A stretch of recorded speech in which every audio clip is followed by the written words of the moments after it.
Tonight is not a rally. It's more of a mirror for us as it is for the candidates that are sitting here.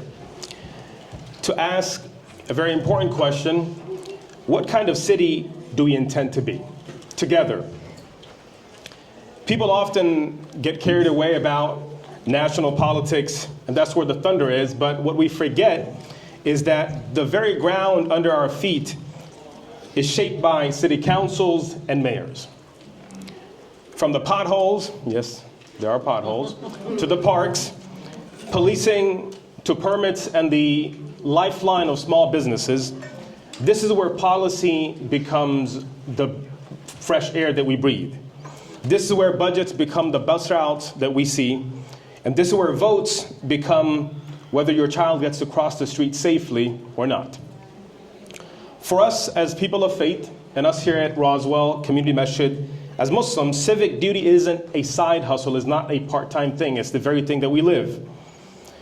And voting is shahada, it's a form of bearing witness in front of God. It's a form of worship. So as Muslim voters, you have to be an educated voter. You cannot vote on popularity. Having said that, we thank every candidate that's here with us tonight, every office holder for showing up. You honor us, you honor our community. Tonight, I thank you for not only being present with us, but for fielding hard questions and remarks, and for offering and sharing your vision with us. We don't endorse any candidates. However, we do endorse participation and curiosity and a house of respect. You'll hear tough and fair questions drawn from the community that's with us tonight about safety, about belonging, about stewardship of trees and the streams that make Roswell what it is, about the very people that make Roswell. So please help us keep this house of respect. No interruptions, no crosstalk, and if I may, hold your applause because we are on a tight timeline. We'll pause later for the Isha prayer, the final prayer of the day. With that, I'll hand over the program to our two amazing moderators who will be introducing the dignitaries. And with that, I do want to recognize Reverend Dave Dunn, who is with us tonight, and Tate Holcomb from the city of Alpharetta, as well as the Georgia Muslim Voters Project. Thank you so much for being with us this evening. Thank you, Imam. I am one of your moderators, Jahanzeb Jabbar, have been a resident of Roswell for 8 years now. Hello, my name is Renee AlNoubani. I am a current student at Georgia Tech studying city and regional planning, and I'm helping with the new Masjid construction project for RCM. All right, so before we begin, I'd like to go over rules that are word. Well, the rules and the format for tonight are as follows. As many of you know, Roswell municipal elections are happening this upcoming Tuesday, November 4th, with early voting underway. There are 4 posts on the ballot, 3 city council seats, and 1 mayoral seat. Therefore, our forum will be split into those 4 sections. For each post, the candidates will have an opportunity to introduce themselves to you. Then the moderators will ask questions of them, and there will be time for rebuttal if needed. The questions for tonight have been drafted by a committee, including the Imam Jabbar, to reflect the concerns of our community. We ask that you respect your fellow brothers and sisters in the audience and our guests tonight, and refrain from interrupting the program. Our goal is to inform so that you can make the right decision at the polls. With that, I welcome the candidates for post 4 up to the front, Councilman Johnson and Ms. Philippi.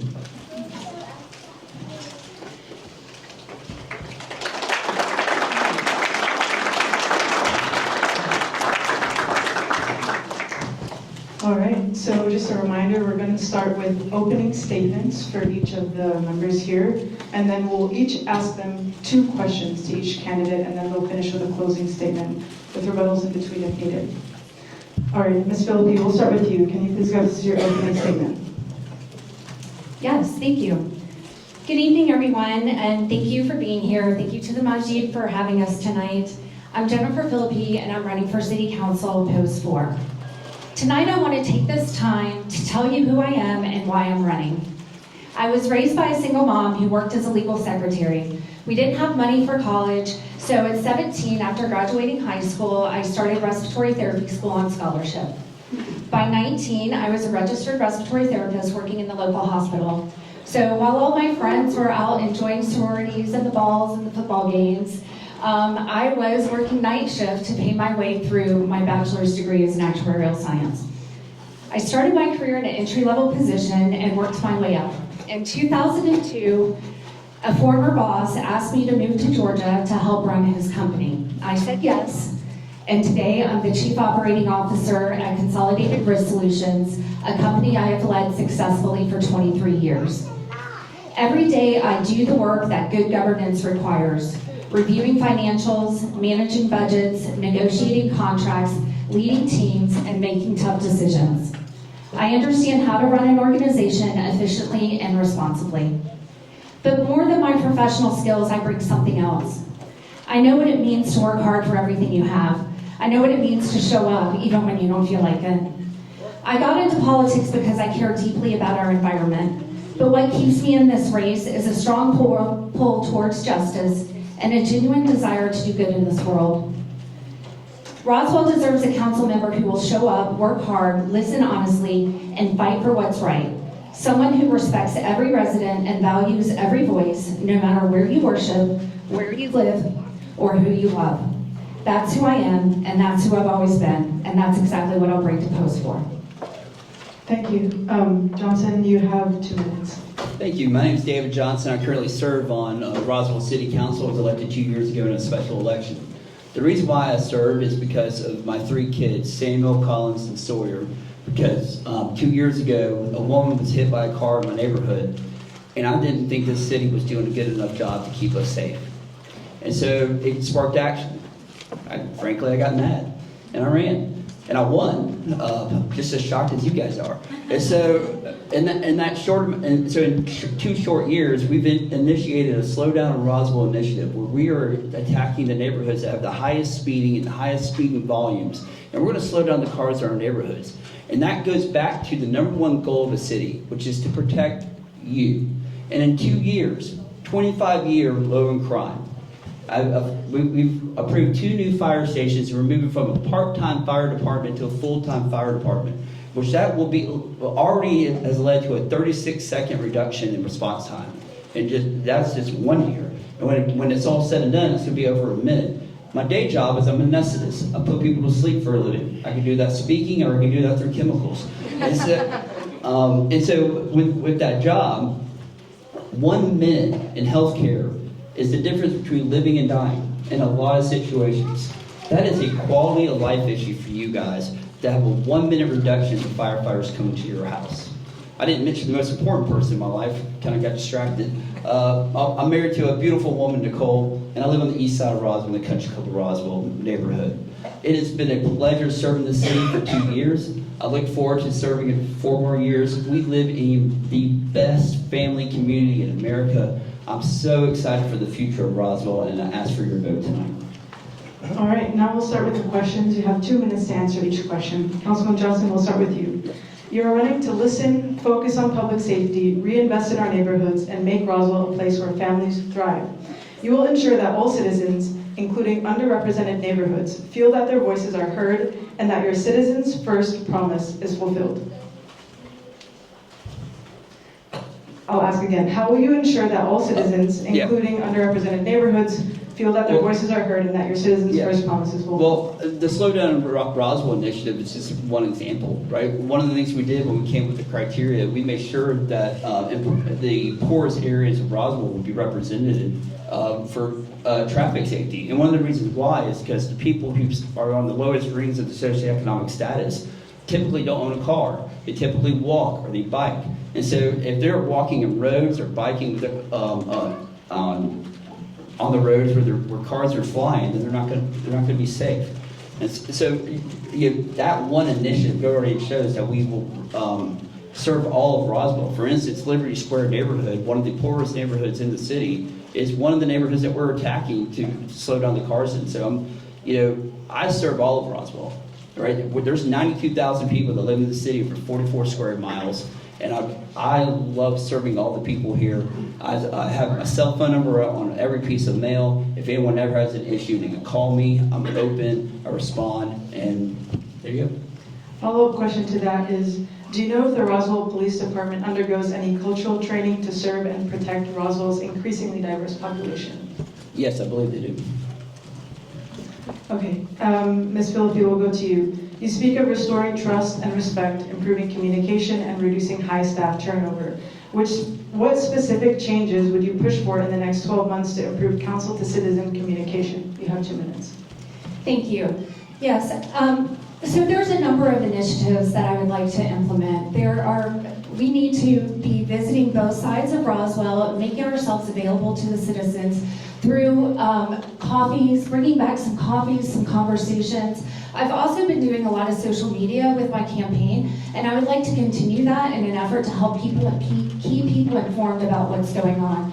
We all live really busy lives, and I know that you guys just taking the time to be here tonight is a really big deal. You have to run your own lives, so you need a council person who will actually spoon feed some information to you.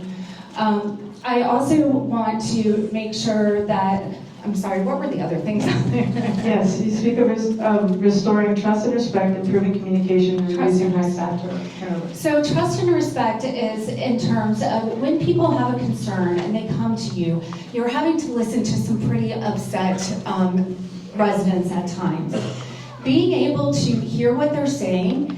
In my office, we like to use the terminology party parrot. It's where somebody says something and you repeat back to them what you're hearing. So instead of just standing up and justifying what we're doing and what we're saying, I would like us to listen to the people in the way that they feel they're being heard. Even if we cannot correct mistakes that have been made, we can at least prevent them from worsening going forward. Councilman Johnson, would you like to rebuttal anything that she said so far? I'm good. Okay, would you like to add anything to your previous answers? Yeah, well, talking about trust and communications, if you guys want to get coffee with me, I'll meet you with coffee.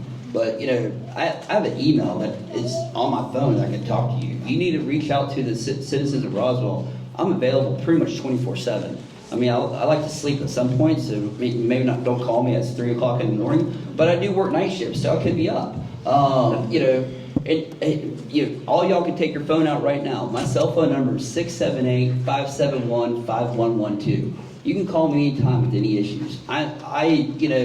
Restoring trust, guys, at the end of the day, I'm your elected representative. Contact me, right? What I don't think is restoring trust is people that have my cell phone number and instead would rather be behind a keyboard and smashing people on social media. That doesn't restore trust. That doesn't get our city moving forward. What gets our city moving forward is having actual conversations with your elected representative. Okay, my next question is for Ms. Philippi.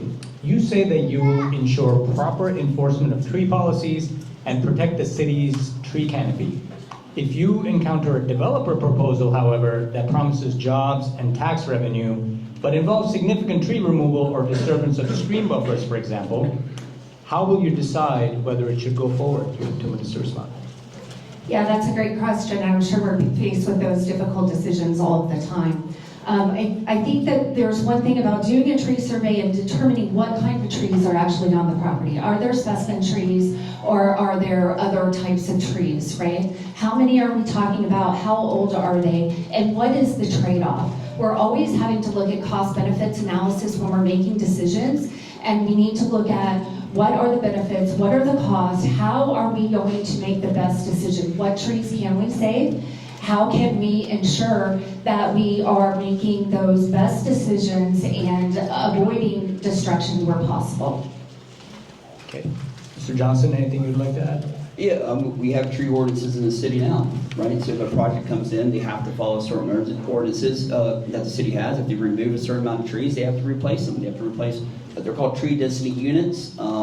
You know, I can't off the top of my mind remember the exact math for it, but you know, developers have to follow the law. As far as stream buffers, most of those are protected by the state or state law, and I'm a really big fan of following state law, and so you know, the city will follow the law.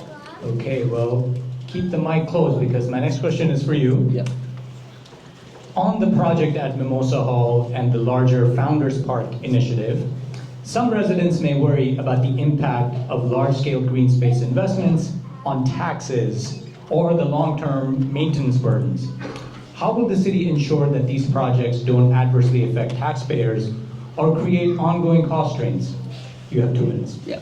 So the project Mimosa Hall, the reason why we are doing that project is because $1 million a year is spent on historic homes, right? And Mimosa Hall in fiscal year 2023, I believe, had 700 visitors. So you're spending $1 million for 700 people. There comes a point where these homes are becoming dead assets. And if we do not bring people to the homes, they will die. And they will get sold to a developer, and they will be gone. So what we did at City Council is we have decided that we want to make this an active space. We want you to come to Mimosa Hall and learn about the history of Roswell. I want you to come to Bullock Hall and learn about the history of Roswell. I want my kids to come to Bullock Hall and Mimosa Hall and learn about the history of Roswell. And so to do that, you have to have certain infrastructure in place. We built a parking lot, and we built stormwater infrastructure. Because if you don't build those things, people don't come because they can't park, and the houses flood because you don't have the stormwater put together. All right, and so, and we're going to turn Mimosa Hall into a revenue-neutral historic home, where it's not going to be a burden on the taxpayers anymore. And we've already seen with Bullock Hall, by bringing the Chris Kendall Market into Bullock Hall, we've seen a 300% increase in visitors to that historic home with one event. One event has created people to come to our homes. That's how you save these homes, by getting people to come to them. Thank you. Thank you. Ms. Philippi, would you like to add anything or rebut anything that was said? Yeah, sure. Thank you. We know that historic homes are expensive, right? And we make that decision. When we decide that we want to value our historic properties, when we decide that that is part of our character, then we are making a decision to save them, to respect them. When I worked with a group of several people in this room in 2017 to save Mimosa, it was more about the land than it was about the home itself. I've talked about this a number of times. I'll say it again. Those trees had been cataloged. They were ready to be put on the historic registry, and they were worth over $500,000. It is a huge loss to us. If these homes were put in a historic trust, they could be managed by people who understand their value, and we could bring in revenue and interest through other programs. There are gardening clubs who would love to bring back those gardens, and we could have more tours with other gardening clubs. There are other ways other than making an event venue. Thank you, Miss. And now it's time for your closing statement. You have 2 minutes. Thank you. 2 years ago, Roswell voters were promised transparency, accountability, and a council member who would listen. Those promises were broken. But tonight isn't about broken promises. It's about a choice in front of you. Tonight, I'm asking you to invest in someone who has earned everything she has through hard work and discipline. Someone who shows up, someone who keeps her word. The skills I bring, managing budgets, negotiating contracts, leading teams, those matter.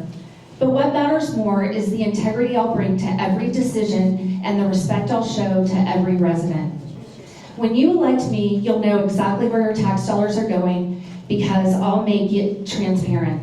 You'll have a voice in major decisions because I'll actually listen. And you'll have a council member who works for you, not special interests, not developers, not the loudest voice in the room, but for every family trying to build a good life in Roswell.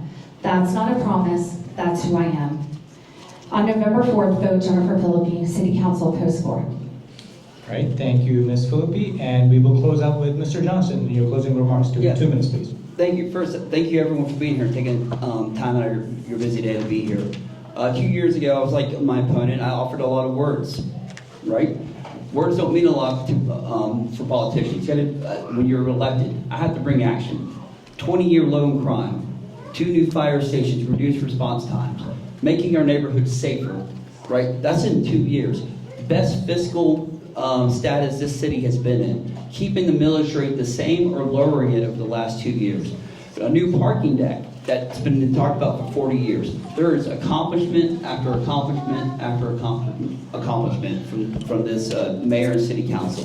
The next 4 years, this city will continue to grow and continue to be the best city to raise a family in America. That is my ultimate goal, and that's why I'm running again. And I ask for your vote, David Johnson. And once again, my number is 678-571-5112. Call me anytime. Thank you. All right, thank you both. Let's give them a round of applause.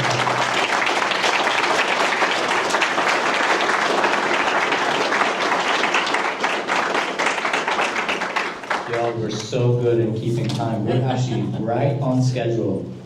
Next, I'd like to welcome Will Mortland, Councilman. This is for post 5.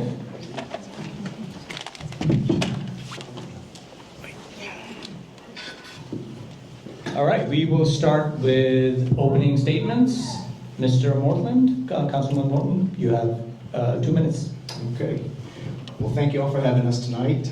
This is the end of a journey over the past couple of weeks, couple of months, and I think I can speak for everyone that we're excited to be here, and we're excited to be here at the end. Now, this is important. This is important.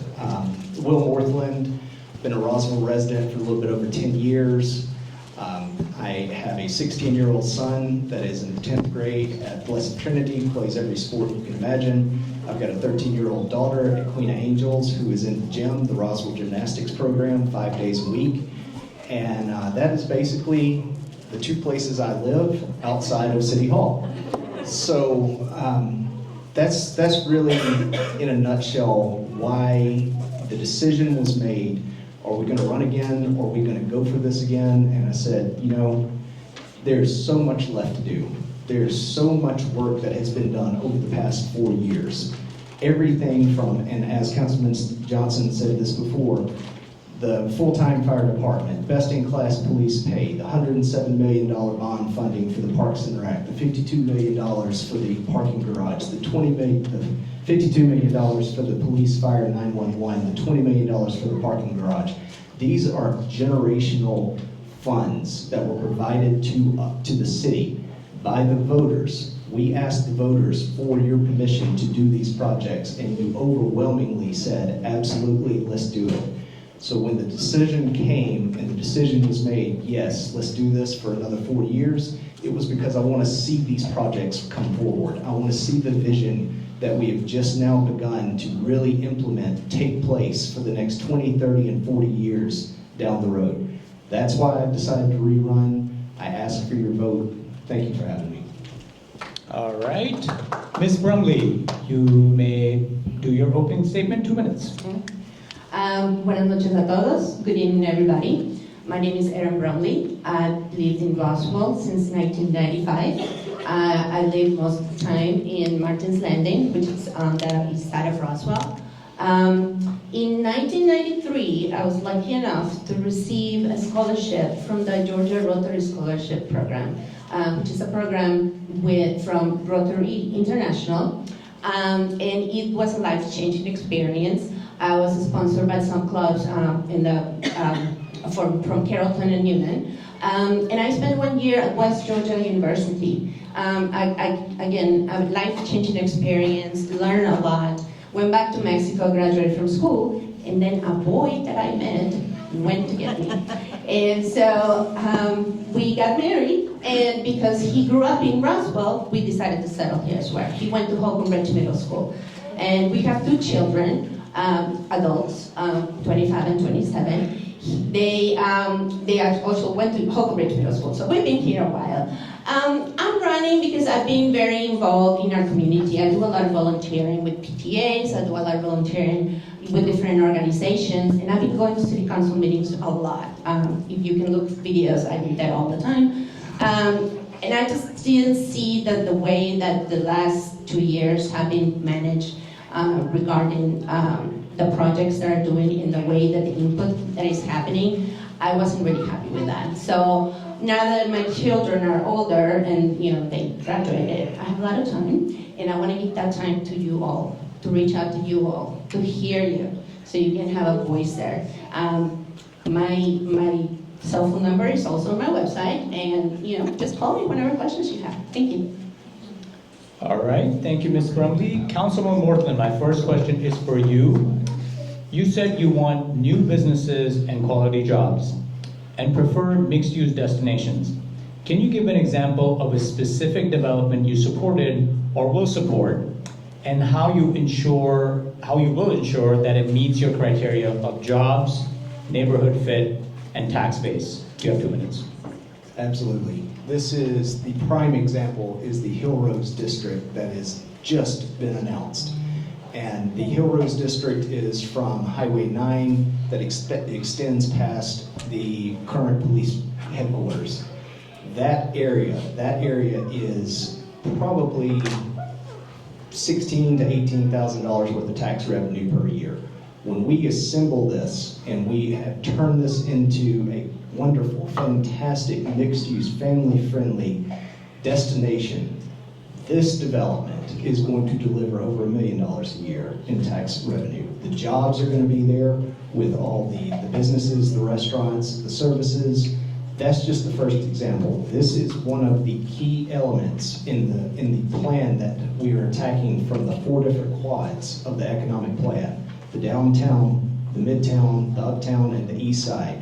This is the first thing that is taking place. This also couples with the reason that we strategically placed the parking garage in downtown. Not on Canton Street. We didn't want all the extra traffic on Canton Street. We put it on the highway because we wanted the cars to come and go from the highway. That is going to leverage into the next project that has just been announced. We're scratching the surface. This is going to be at Highway 9 and 92. This is a brand new development that is forthcoming. So we're well on the way to doing these mixed-use developments. Okay, Ms. Brumley, anything that you'd like to rebut at that answer? Yeah, I appreciate the redevelopment of Hill Street. I mean, it is an area that is not used to its fullest right now. The only thing I was very disappointed to see in the plan was that the majority, and I mean the vast majority of the housing that's going to be there is going to be very expensive. Things that I cannot afford. My children just graduated from school, like I said, from university, and they cannot afford to live in Roswell. And we're creating this big new development that is, the people who work there, like I said, restaurants and shops and stuff, they're not going to be able to live there. So that was my only, comment on Okay. that. Well, on your site, you say that you will end costly vanity projects and unneeded multi-million-dollar contracts and demand an independent forensic audit of every city expenditure. Can you give an example of a current Roswell project that you believe qualifies as a vanity project, and how would you revise it? So one of the things that we noticed, this is not a lot of money, but the fact that the mayor has his name on all the entrances of the city, that's a vanity project. But also the pitch, which is this stadium that we think it's coming. There has been any specifics. I live right next to the intersection of 400 and Hockenridge Road, and I have not been invited to any talks about this. The environmental impact, the traffic impact, and the financial impact of that is going to be huge. And again, there's no input from the city. I'm sure that the mayor is going to be very happy to have his name there, but I don't think it's the right thing to do in that corner. And those are the kind of things. The other thing is the SEER consulting contract, which we're paying $2 million a year, plus $100,000 for each study, plus $300,000 for the COO, which is the same position basically as our city administrator. That is a lot of money. I don't think we need it, and that's why we would like to have a forensic audit, because I want to see in detail. I have seen the budget. I have with open records request received it. But I would like to see in much more detail of what it A is. follow-up to that, what criteria would you use? You mentioned a whole bunch of projects and expenditure line items that you disagree with. What criteria would you use to evaluate whether something is needed and is not vanity? So one of the things that we've noticed is that the parks quality around here has come down. We used to have like the best parks in the country, and we love them. And we've noticed, especially since last year when there was a bunch of layoffs for those for employees, that the quality of the maintenance has gone down. And that's important to us. It's quality of life for us. So that's something that I would like to focus on. Okay. You know, for example. Okay. Just Mr. one example. Mortland, anything you'd like to rebut there? How long do I have? You have a minute. Okay. Let's try to start picking these off. So the seer contract, and I'm just going off the top of my head, the seer contract, that money is well spent. He has earned every dollar of that through the economic development reinvestment that we are coming forward. As I just said, the Hill Rose District, he was the architect of that. He was also the architect behind gaining Crabapple Middle School on behalf of the city of Roswell. The city of Roswell was asked to pay $15-ish type million for that property, and he got it for half. We also were successful in moving the police department to the Summit Building, a centrally located police and fire headquarters. That dollar amount was 19. He got it for half. He has paid for himself time and time again. It is his vision that we are really on board with seeing come forward. There's a lot more, I apologize. However, on the seer piece, he is earning his every dollar. Okay. All right, so Ms. Brumley, back to you for the second round of questions. You are running on restoring fiscal responsibility, protecting natural resources, and strengthening community voice. If elected, how would you define and measure success in each of those areas? 2 minutes. So first, the restore fiscal responsibility. Like I said, I would like to go in and really look at the detail of all the budget, all the expenditures, because I'm going to be accountable for that. If I'm elected, I will be accountable for that, and I want to make sure that I start with a clear view of what is happening before I start, changing things. Because everything may be okay, and I don't need to change it, but I need to know. That is what I mean with the fiscal responsibility, as well as certain expenditures. Like I said, contracts that are no bid. We are spending millions and millions of dollars on real estate that we were not planning for, and I don't think the city should be a real estate speculator. Protecting natural resources, I know Jennifer already talked about Mimosa Hall. That was the loss of those 4 acres of trees. Me in the HOA, if I want to cut a tree, I had to go do a review, send a photo, do everything. The city didn't have to do that, so they went ahead and did it. I don't think that's right. We need to protect our canopy. We're known for our trees. In fact, we don't have an arborist right now. The city of Roswell does not have an arborist. That is appalling. And the strength of the community voice, I think I wanted to make government a little bit more accessible. I want people to come and ask me, on an informal place, hey, can you meet us here? Can you meet us there? It's hard to go to city council meetings at 7 p.m. on Mondays. You bring your children to bed, you're winding up from work, and sometimes it goes to midnight. I know because I've been there, right? And I think we should be able to have conversations with everybody in the city, because there is a lot of residents that are not as involved in the day-to-day operations. They don't even understand, how the city government works. And I love to teach people about that. And I love to go and making them aware of what is happening. Councilman, would you like to respond to that? Absolutely. Fiscal responsibility.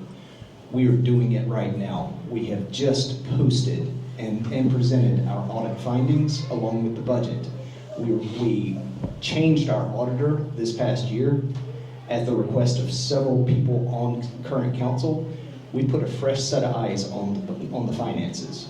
And that is because we did not want to continue with the same old, same old. We wanted to get a fresh set of eyes, a fresh perspective, because we have just turned to zero-based budgeting.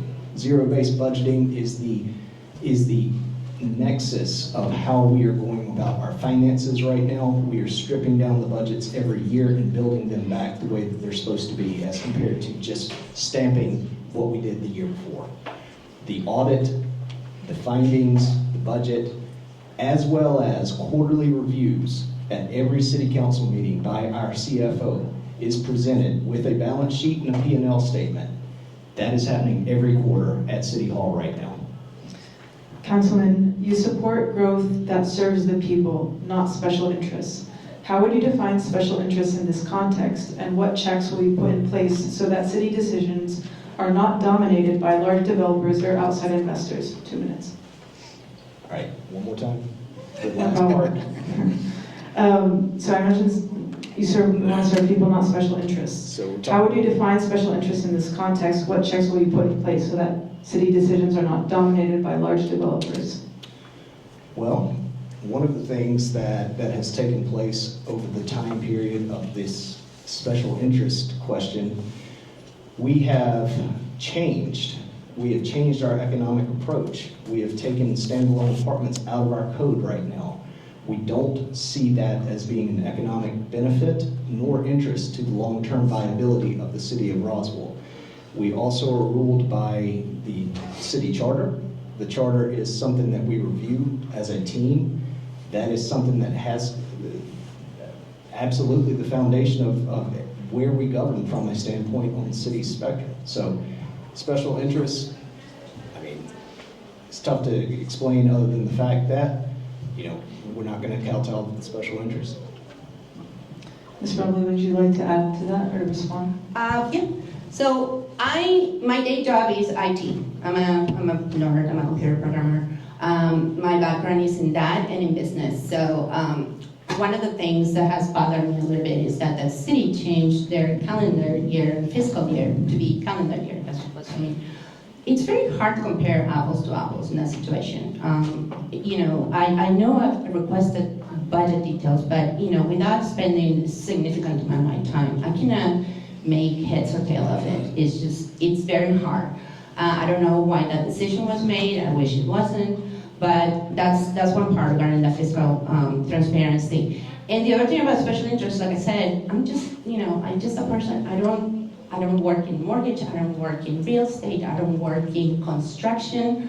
I just go to do my work right now, code my thing, and go home. So I'm not bound to anybody or any company. I'm just me. And that's what I bring for you.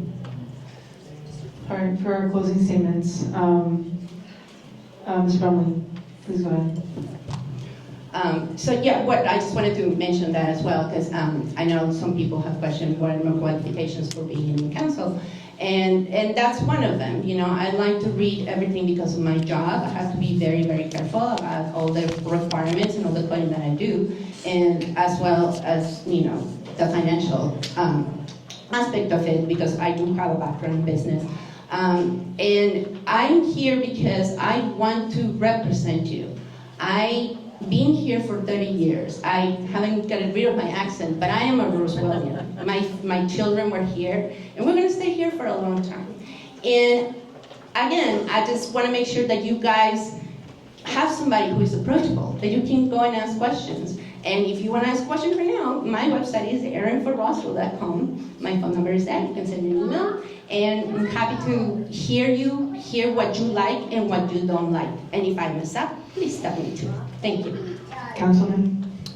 I'm going to use a piece of this to address one of the questions that's still lingering, and that is why the budget was changed over from the fiscal year to a calendar year, and it makes all the sense in the world. It lines up with the tax rolls coming from Fulton County. It assists us with our paving schedules. That's how you start lining up the dollars to where you can ensure that your dollars are being spent for the best usage of the residents.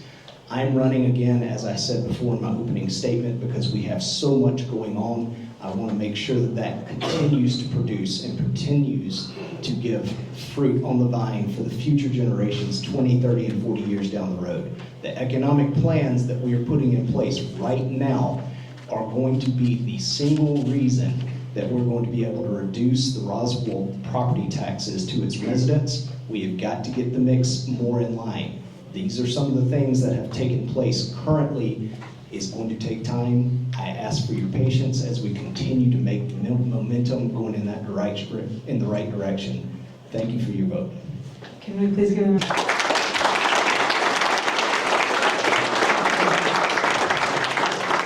Thank you so much.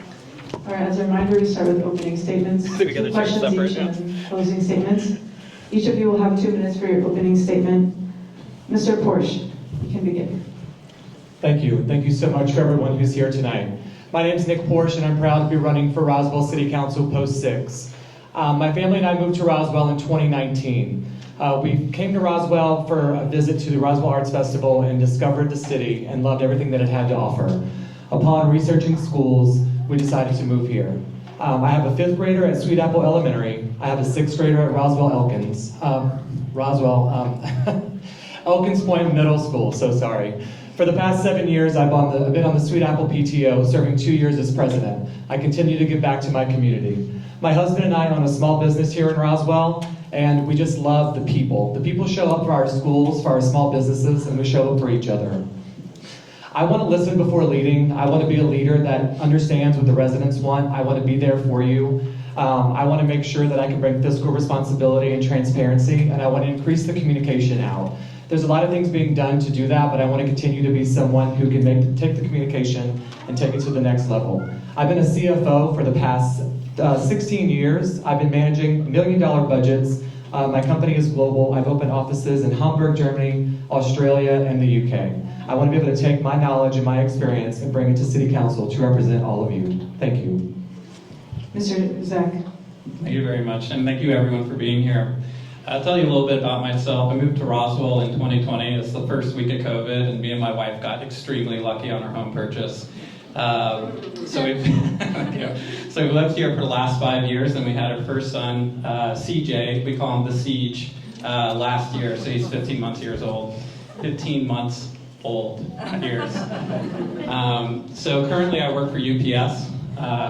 My title is Complex Commodity Manager for Rail and Truckload Analytics.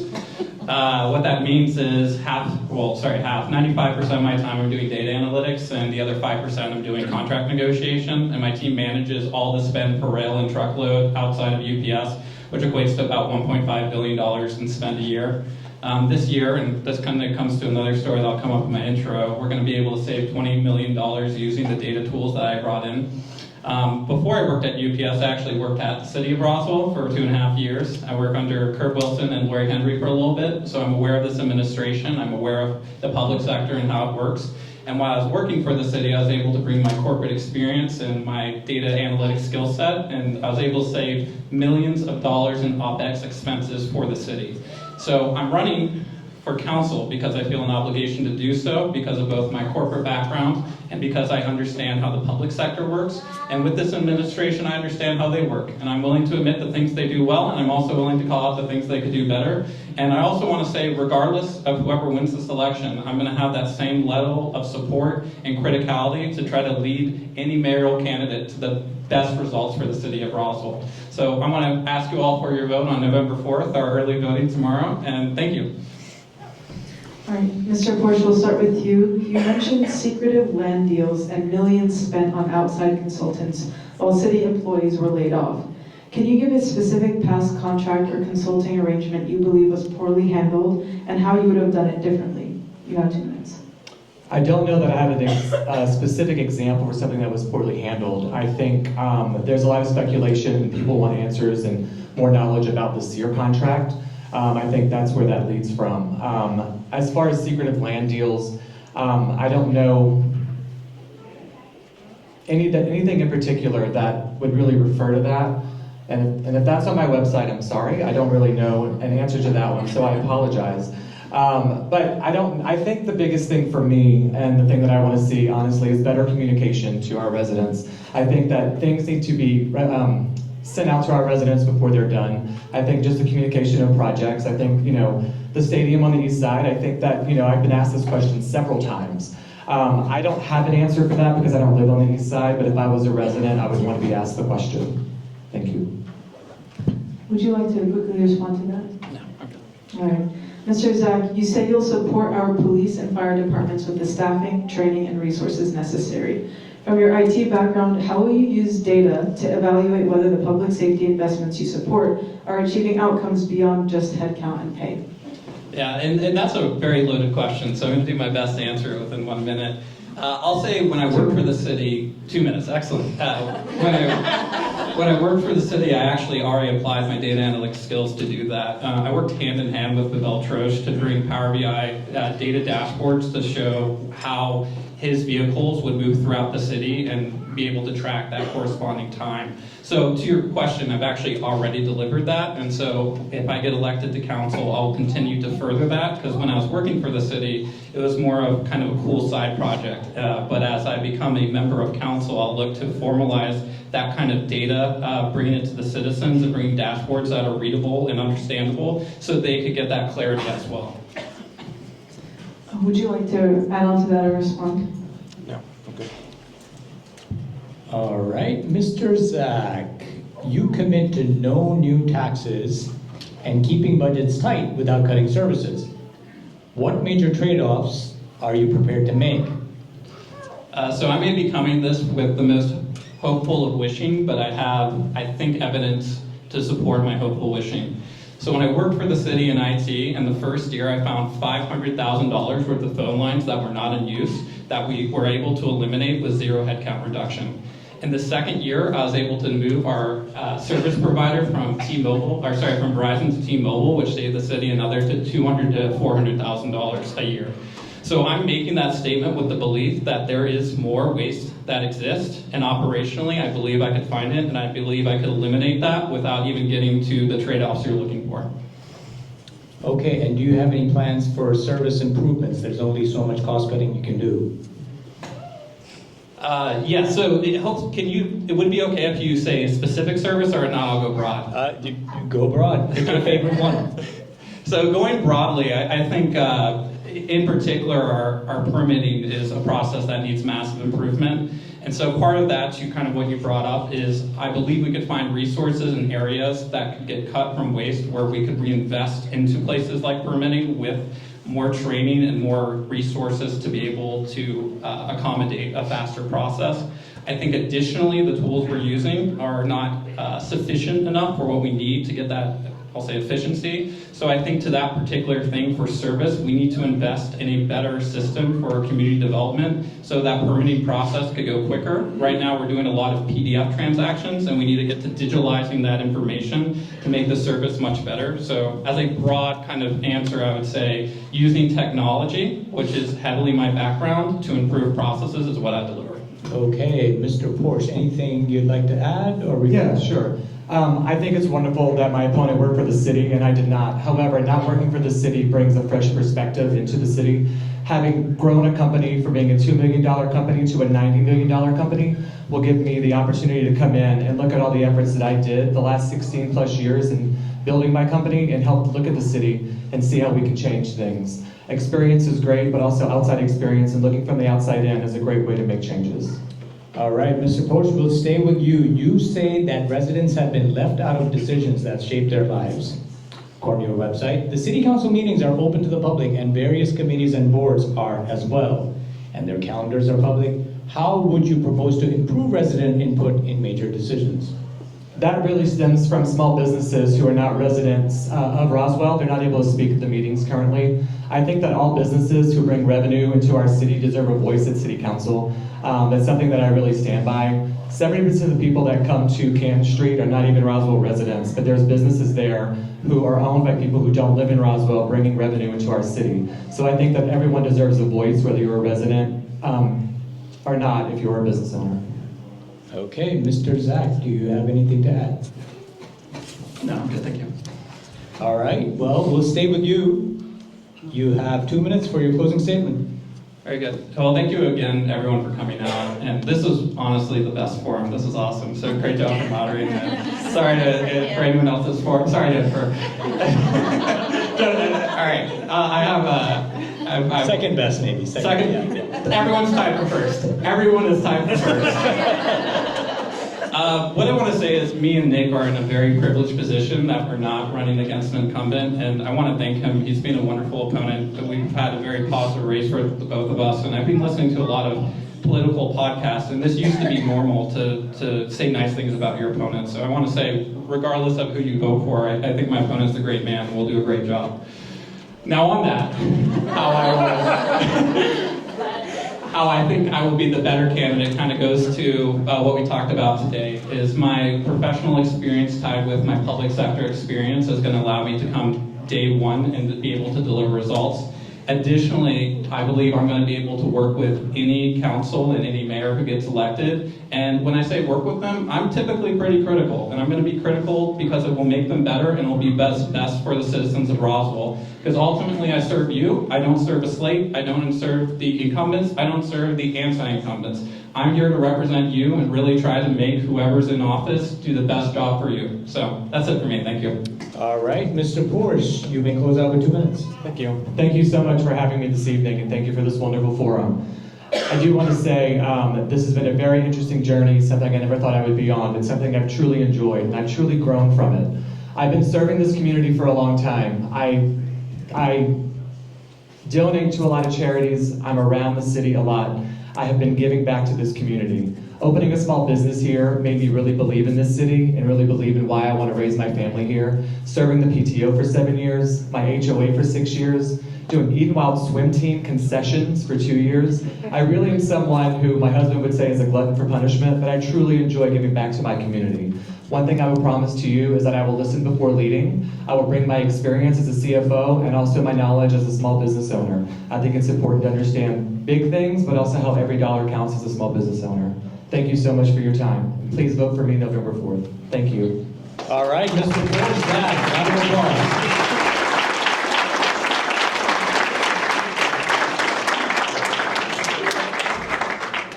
Okay, we will now break for Isha. And it's going to be a few minutes before we start the prayer, but hang out, maybe get some more sweets, and there might be some coffee out there too. Oh, that'd be awesome. If you want to. I hope I didn't overpromise. So yeah, we're going to break. Thank you everyone so much for coming back. This is going to be the most heated part of the night, I hope. So again, as a reminder, it's the same format. We're going to start with opening statements, questions, and then closing statements with rebuttals in between. Opening statements are 2 minutes. Your questions will also be 2 minutes, and y'all will have 3 questions in comparison to the city council candidates. So we'll go ahead and start. Mayor Wilson, 2 minutes. 4 years ago, let's see, make sure we get this on. 4 years ago? Yeah. Oh, thank you, sir. 4 years ago.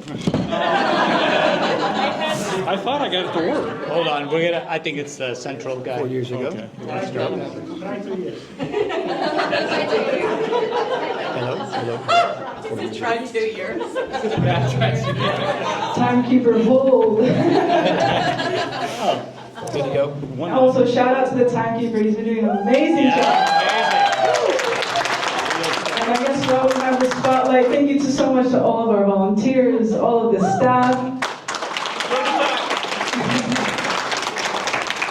And a special thank you to the core team that organizes, Brother Jahanzeb, Imam Abdullah, Brother Bassem, Fakhoury, Sister Shannon, and Sister Shaheen back there.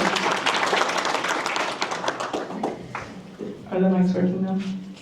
Good to go? Hey. All right.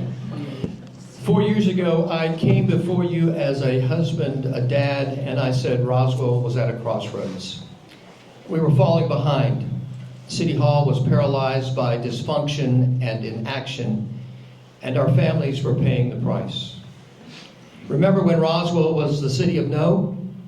Lots of plans, but no action?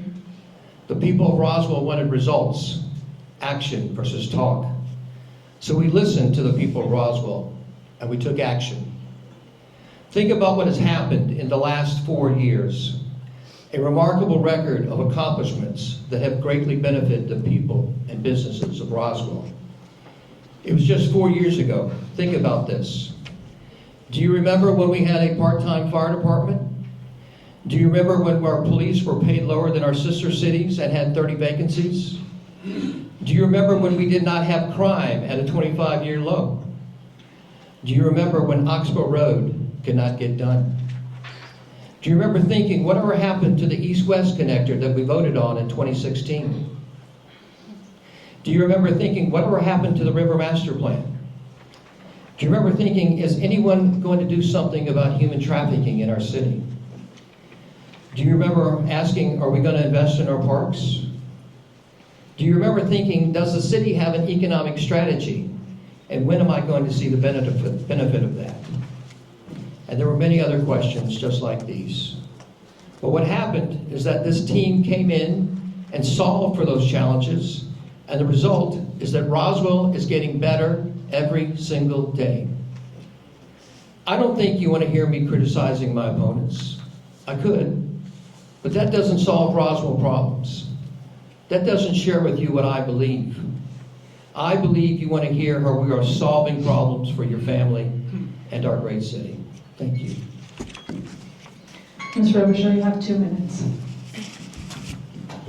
So I want to thank everyone for coming, and I want to thank being here. And it is kind of a homecoming for me. I was actually part of a group about 10 years ago, I think, when we planted the fig tree in front of the building for Earth Day. So, and I know I've come back and forth since, but this has always been such a welcoming community and such a vital part of Roswell. So thank you all for attending this very important aspect. So I'm Mary Robichaud, and I am running for mayor of Roswell. My background, I've been a resident of Roswell for 32 years. My husband and I raised our twin sons here.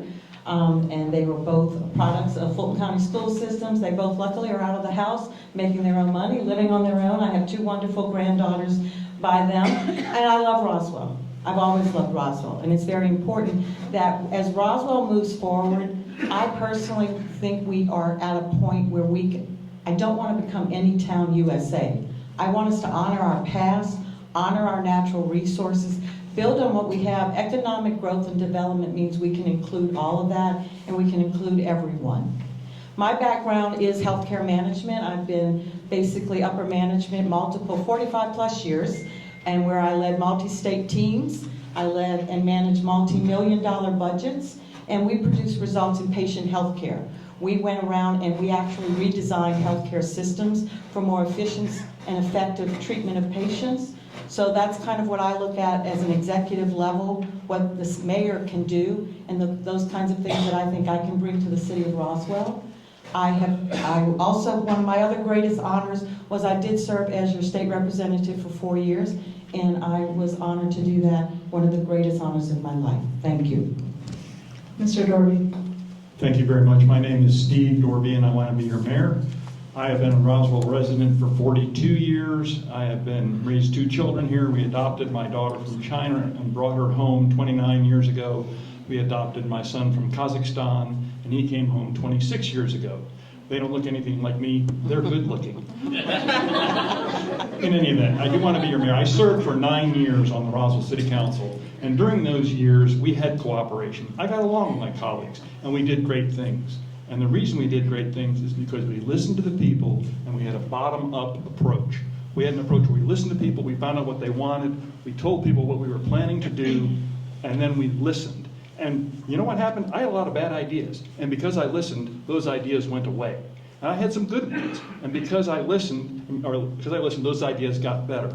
When I was on the council, I was able to eliminate a $1 million sanitation department deficit because I listened to people. And I said, you know, we need to do something here, folks. We're running a $1 million deficit, and we can do this, this, this, or this. We did a survey.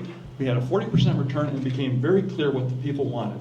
So we saved $1 million on that. That allowed us to go to the curb to pick up garbage, and I spearheaded the most successful curbside recycling program in the United States. We bought all kinds of parkland. We managed it well. We got along. In fact, we did such a good job that for those of you that are familiar with Lita Thompson Park, that parkland was given to the city of Roswell because of the way my colleagues and I ran the city. Some of these candidates have said they want to make Roswell the #1 city in the country. We were the #1 city in the country. We had ratings, we were in the top 10 in the country, and we were tops in Georgia. And we can do that again. We don't do it by a top-down strategy. We do it by a bottom-up strategy where we listen to you and we do what you want. Thank you. All right, for our first question, Mayor Wilson, Actually, this question will go to everybody. Our community has been deeply and directly affected by the genocide in Gaza. One of the families in our community is hosting a Palestinian child who is a double amputee and came here for treatment. We know of families that have had dozens of their relatives killed within the past 2 years. As mayor, what tangible steps will you take to ensure safety against anti-Arab, anti-Muslim, and anti-immigrant hate in Roswell? You have 2 minutes. Renee, thanks for the question. I think the first thing you do is the spirit of how you begin your own services. That is the first testimony. And the very first thing that we did, Renee, when we came into office on January 10th was we incorporated worship, prayer to Almighty God. And if you noticed, over the last 4 years, we have all faiths come do invocations. We ask Christian ministers, we ask Jewish rabbis, we ask Imams, we have Sikhs. We have all those who believe in Almighty God come to before our city. So I think that first is setting a spirit of inclusion.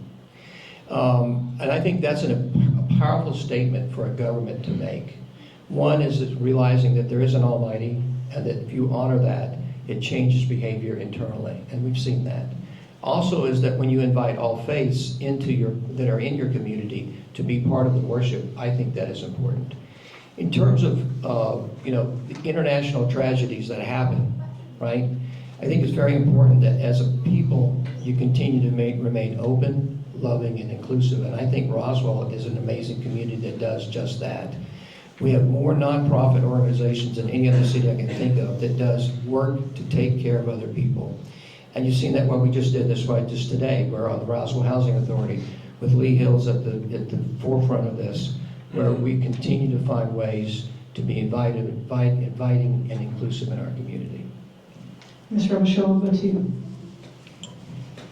So the tragedy of Gaza is the tragedy of, unfortunately, of the entire Middle East. But I agree, we need to be inclusive. Prayer is always going to be important and needs to be involved, and all different faiths should be included, and I applaud that. One of the things that I think we also need to do is truly reach out to each and every resident or group to understand your situation. What is it you need from the city? Because I'm going to be honest, I have not lived your life. I'm not going to deny that, but I'm going to say I'm here to hear what do you need from the city to make your life, to make your family, to make whomever comes into our city feel safe, welcome, a part of who we are. We should never discriminate against anyone based on anything, period. I'll also ask the question just one more time. As mayor, what tangible steps will you take to ensure safety against anti-Arab, anti-Muslim, and anti-immigrant hate in Roswell? Mr. Dorby. Thank you. Without duplicating what my colleagues have said, the first thing when dealing with the city is to realize what you don't know.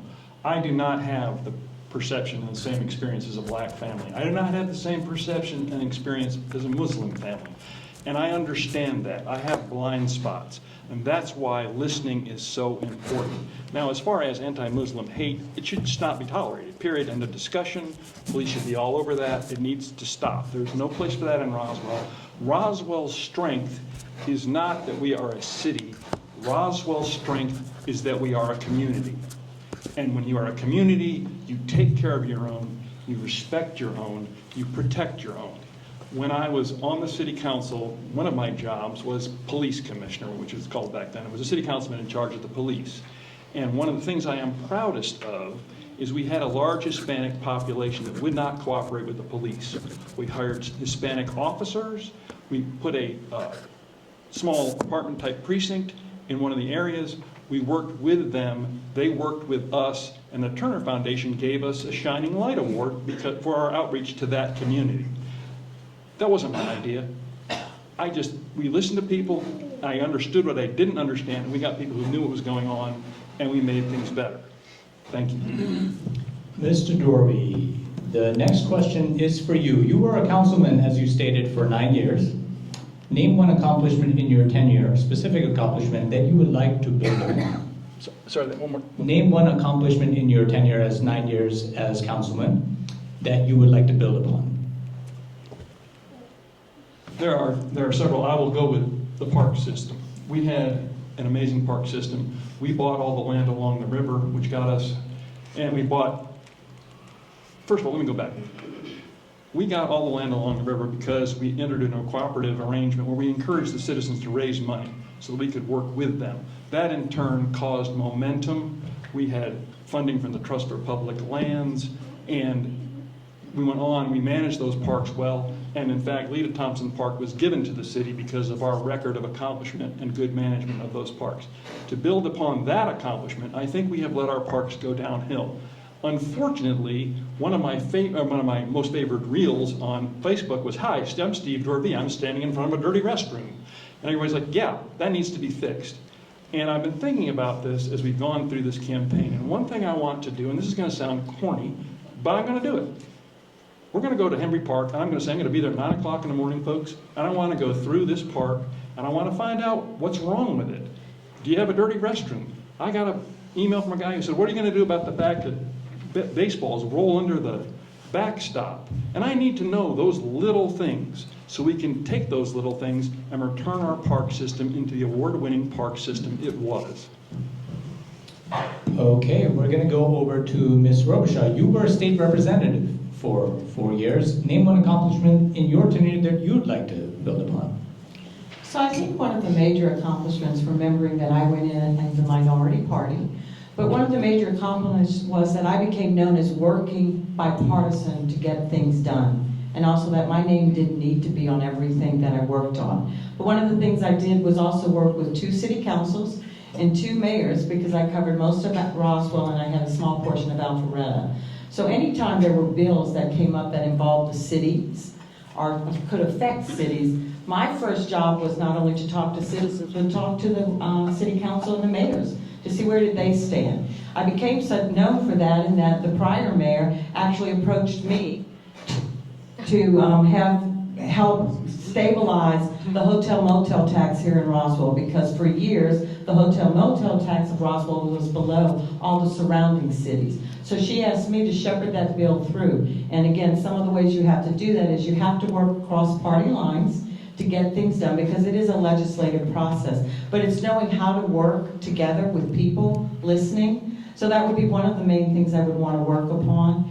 The other things were things that I did. I actually was on the Economic Development and Tourism Committee for the state. So some of the connections I've made as I'm running have already been reaching out to me of things that hopefully if I do become mayor, ways in which they can help the city of Roswell. So I will definitely use those resources that have been coming forward to see how they can help us. Okay, and lastly, Mr. Mayor Wilson, you have been mayor for the past 4 years. Name one accomplishment, you stated many, name one accomplishment that you would like to build upon. I think there's 3 that are critical. East Roswell development. We have to save the east side of our city economically.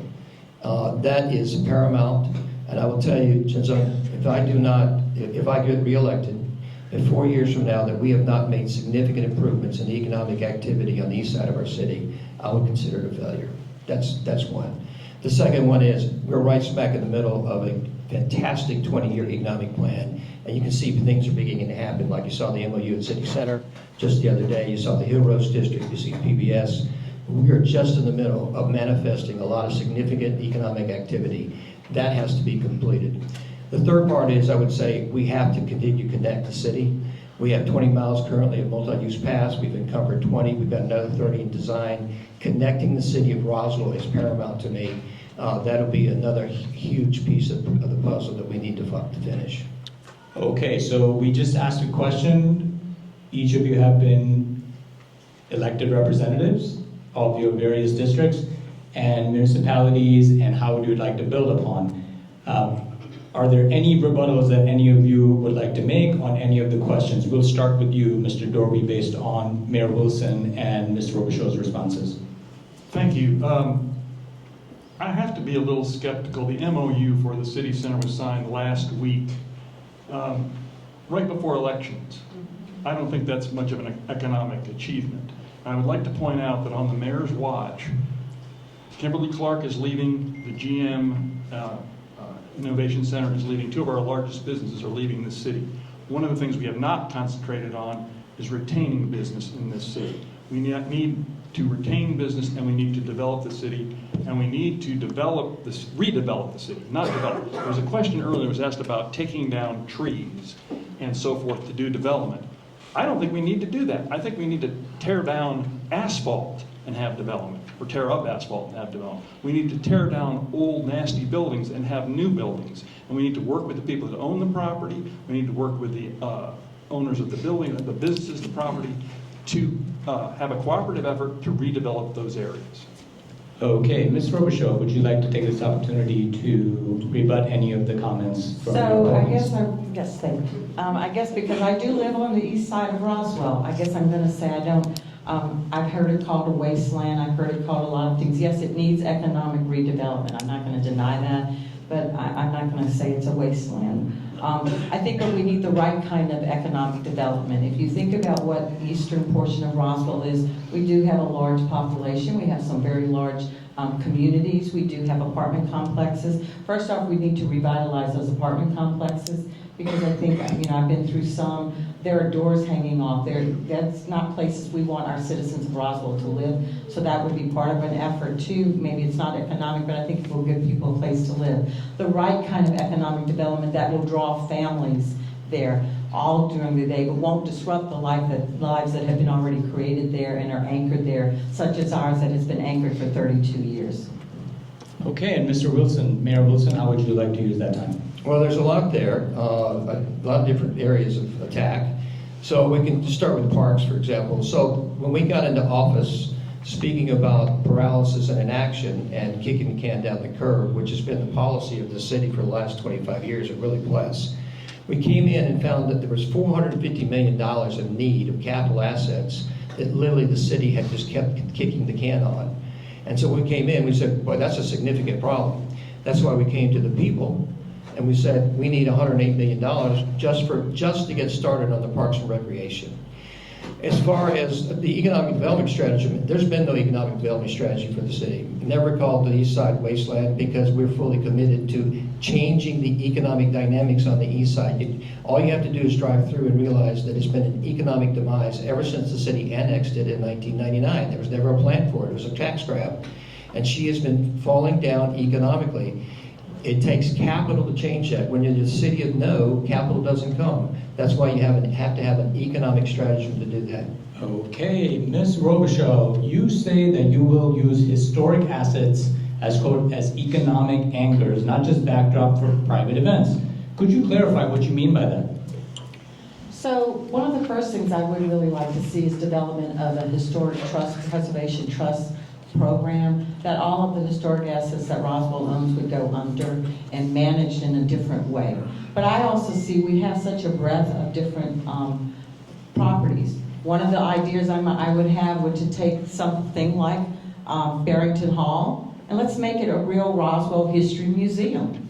Part of it could be a children's museum. We have a wealth of information and artifacts and books, and our history is on the second floor of the Cultural Arts Center, which is only open part-time. It's very difficult if you really want to go in and to display everything that we have, to really tell the history of Roswell from the Creek Indians all the way through. That would be one aspect we could do there. We have the historic mill, which was just mentioned actually in the Atlanta Journal-Constitution as one of a hiking trail, but also the historic mill there. So we have all these different aspects to do something that we could become a true history destination for what we are and how we are, because we are unique in a lot of areas. What's still here in Roswell and existing, but let's do it the right way. I think what happened at Mimosa Hall, if you look at it, Barrington Hall and Bullock Hall, you already could have outdoor events there hosting from 300 to 250 people.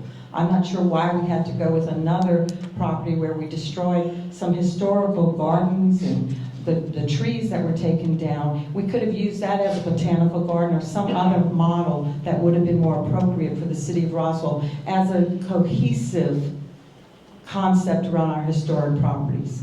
Okay, Mr. Dory, would you like to add to that? Yes, I agree with a lot that Ms. Robichaud has said. We do need to use these assets historically. I think the historic trust is a good idea.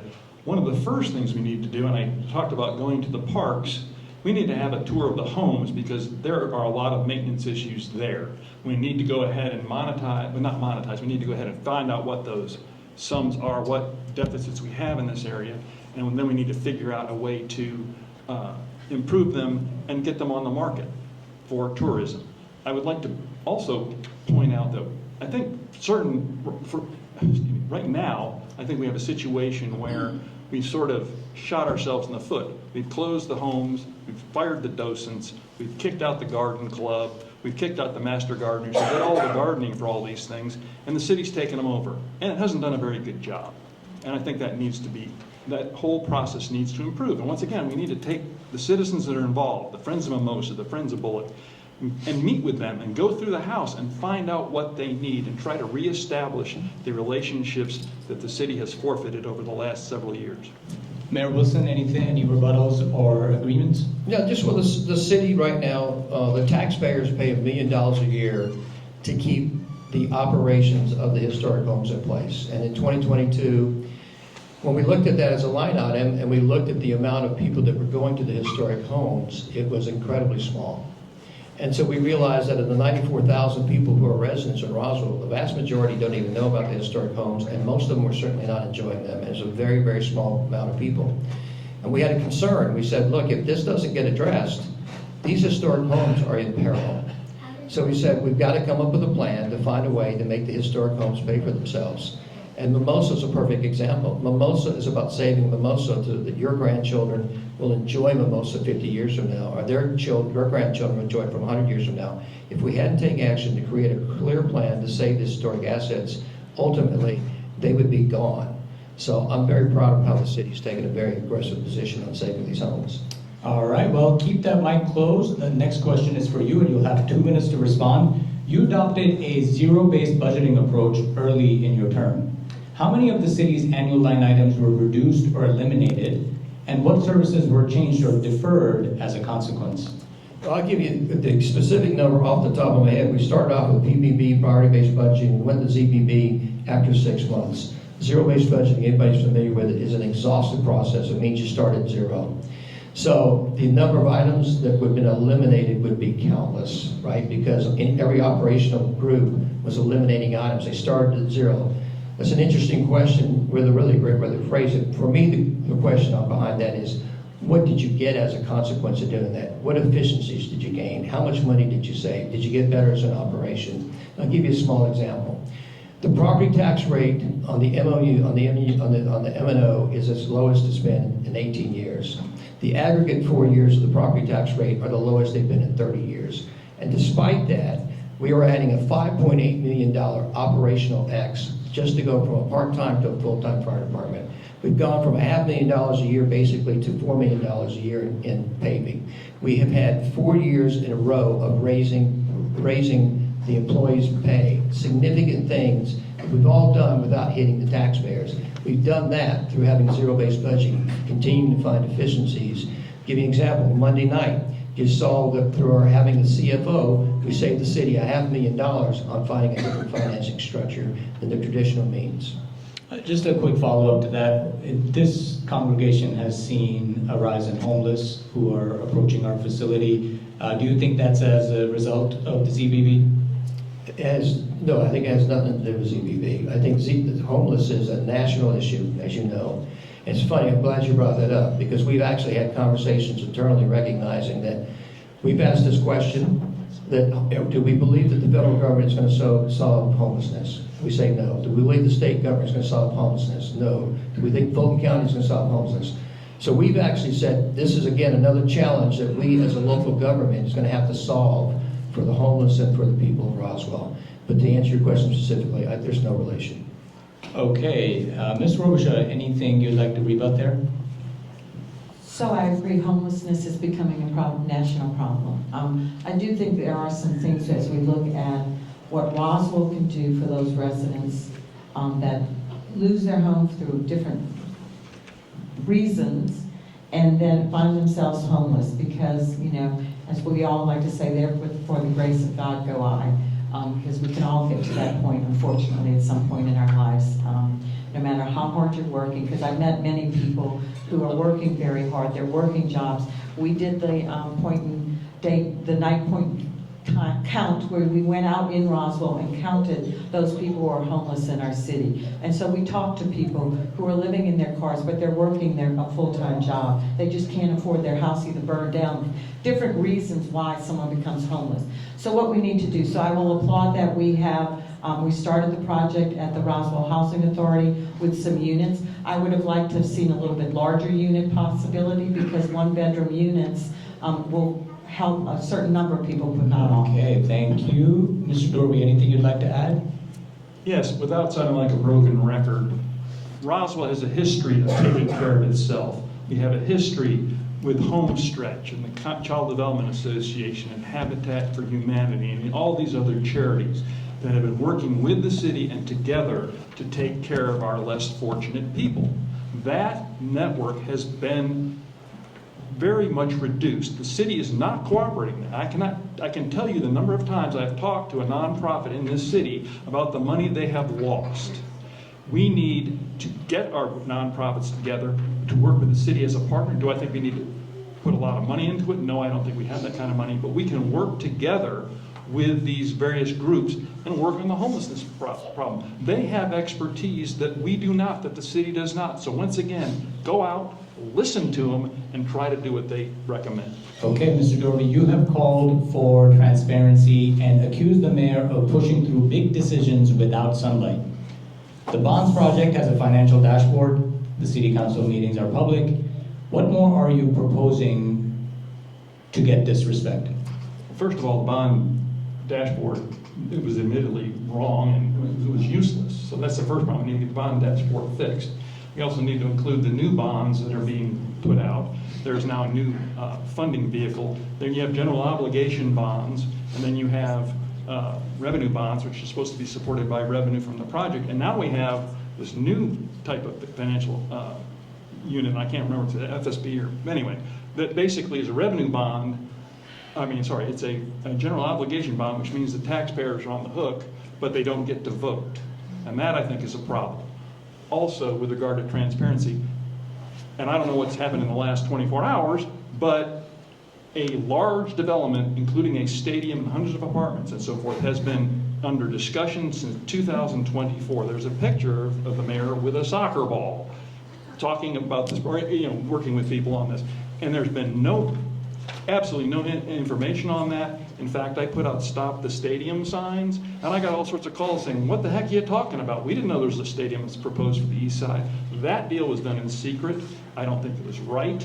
I think we need to bring those deals forward early on, get people's opinion of them, get people's input with regard to them. And I think it has been shown by the reaction to the stop the stadium signs. Nobody wants a stadium in East Roswell. They never did. So we wasted 2 years of time with this white elephant that's never going to work.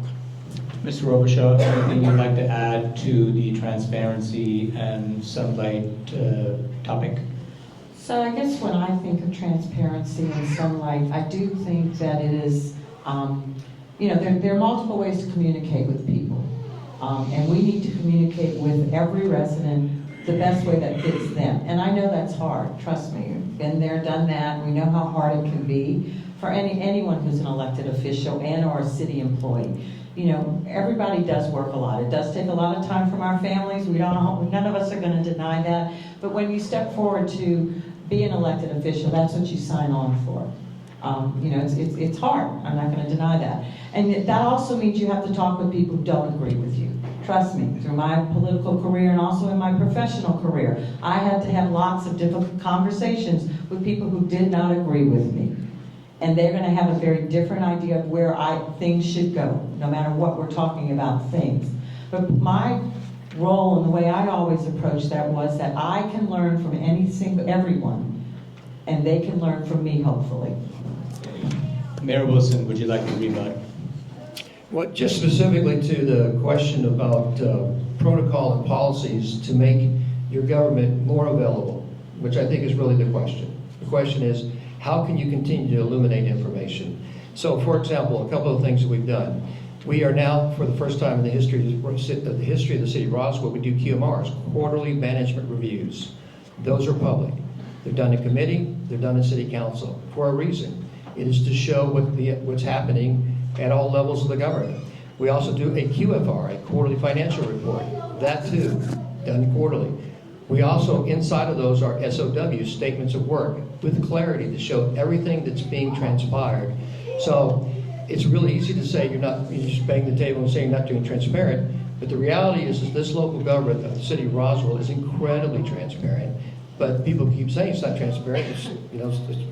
That's their opinion. But the reality is we make an incredible effort to be transparent. Okay, we are rapidly approaching our final segment, which are the closing statements. We will start with you, Mr. Dorby. You have 2 minutes. Thank you very much. First, I'd like to thank the Timekeeper, and I'd like to thank the Roswell Community Majid for this.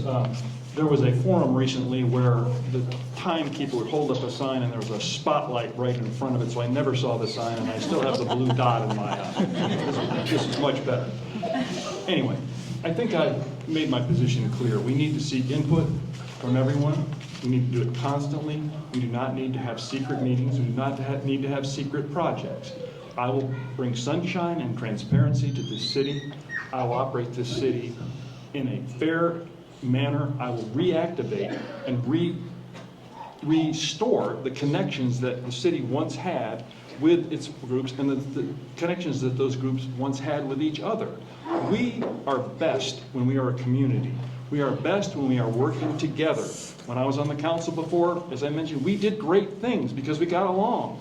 We did, and that was before 30 years ago, so everything you said about the last 30 years you can ignore, because I wasn't in part of it.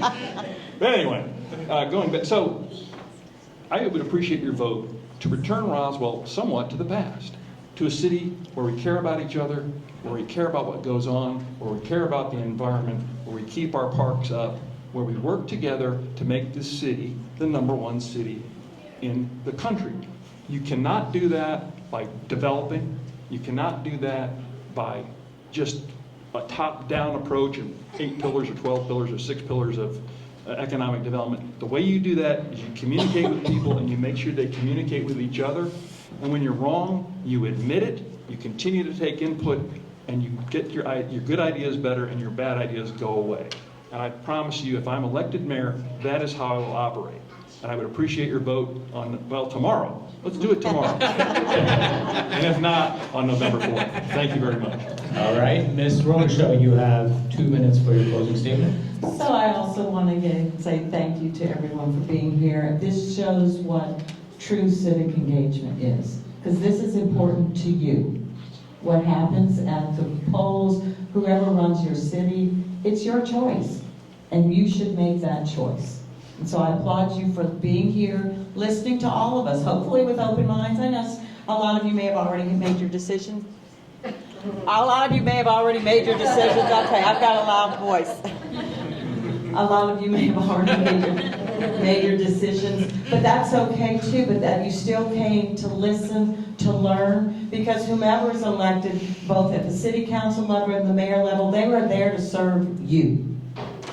Period. End of story. That's why we're here doing this. I believe that of everyone who is running. We're here to serve you. We have different styles, we bring different things to the table, and that's okay.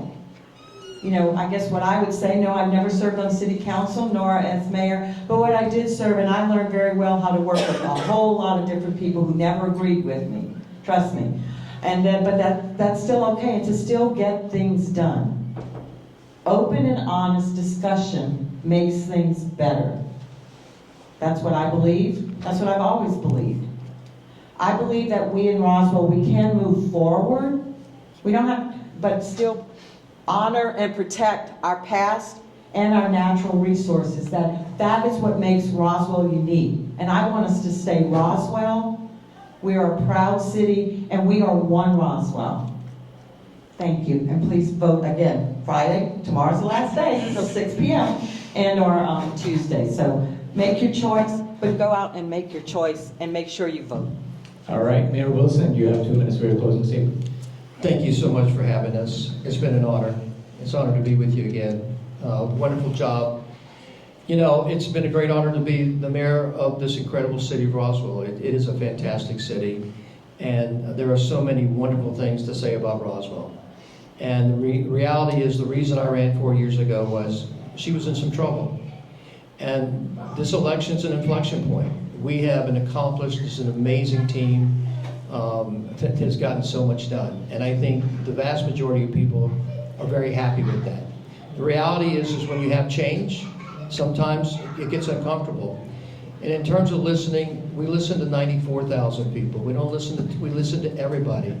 We spend more time listening to the people who probably disagree with us than the people who listen to us, that agree with us. Because we are committed to listening to all voices. But the reality is, at the end of the day, one of the things that was hurting the city is things weren't getting done. And everybody knows that. And it was time to get things done. And that's what we've been doing, and that's what we're going to keep doing if you entrust us to do that. We have plans that are informed by the past, by the present, and by the future. They're informed by residents, they're informed by experts, and they're plans that make sense for the future of Roswell. And the reality is that Roswell has been getting better every single day over the last 3.5 years, and there's a record to demonstrate that. And there's a real plan to make us the #1 family community in America for all 94,000 residents. This election is about that. This election will determine the future of this city. It will determine will we continue to move forward, continue to get things done, or will we go back to the past, as Steve mentioned. I don't think that's what we want. I think we want to keep moving forward, but we need your help to do it, and I hope you vote for us tomorrow and next Tuesday. Thank you. God bless. Okay, let's give him a round of applause.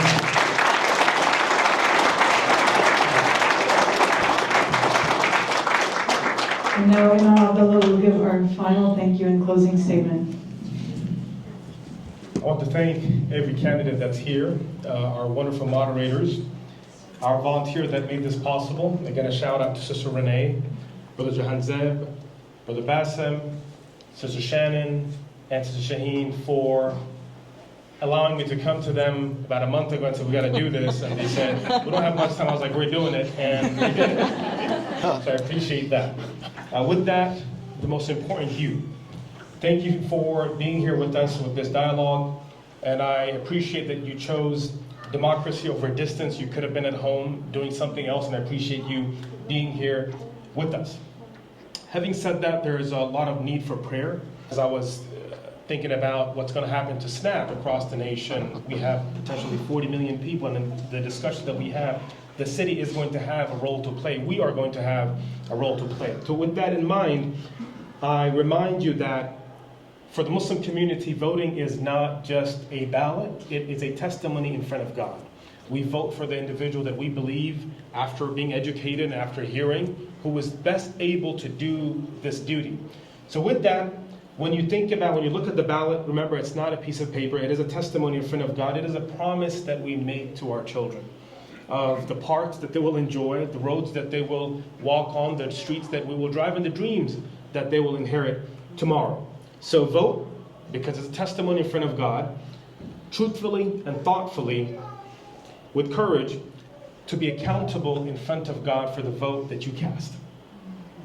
May God grant our city leaders wisdom, our neighbors safety and dignity, our community the strength to serve beyond our walls. Ladies and gentlemen, thank you so much for being with us this evening. Give yourself an applause.